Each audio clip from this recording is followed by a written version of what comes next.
noite a todos.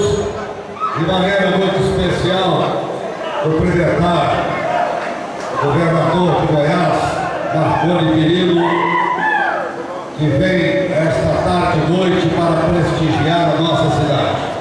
Da mesma maneira, cumprimentar o vice-governador, Dr. José.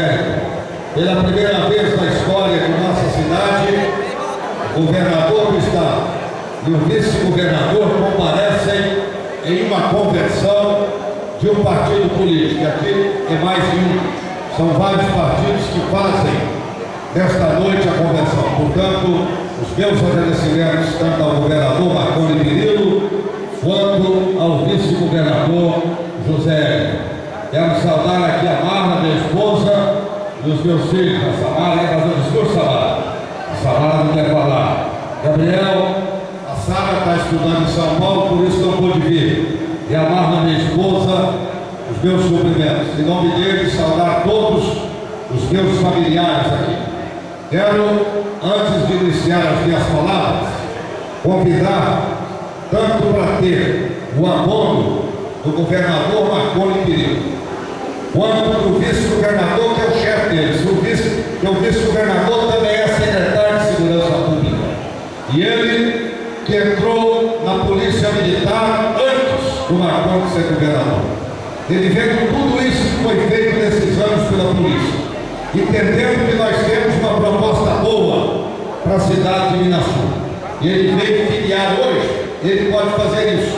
Ele é policial militar, tem prestígio. Eu quero chamar aqui o Queiroz, futuro vereador, e o governador fará a ficha dele, o governador e o vice. Queiroz é uma pessoa de família tradicional, quase ganhou a outra eleição, e ele está filiando agora com o aval do governador do PSDB e o aval do vice-governador. Se você não tiver o aval do seu chefe aí, ó, você é a polícia, ele é o secretário de Segurança Pública, e muito sucesso para você. Você vai fortalecer muito a nossa chapa do PSDB, a nossa chapa de vereadores.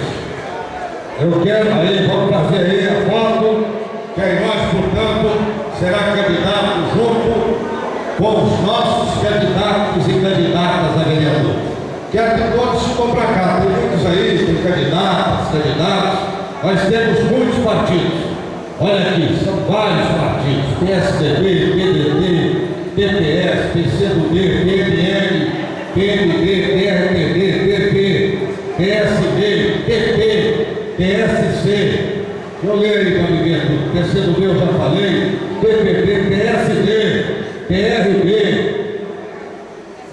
PSL, PNN, PHS, Partido Verde. Portanto, nós temos aqui mais de uma dezena de partido PTB, partido do João Bahia, o Partido da Mulher Brasileira, doutora Tênis. Esses partidos todos têm os presidentes, já citaram os nomes deles, mas eu quero destacar aqui, em nome do meu partido, cumprimentar a Glicélia, presidente do PSDB, o PTT, o Ademir Peixoto, o Miranda, do PTB.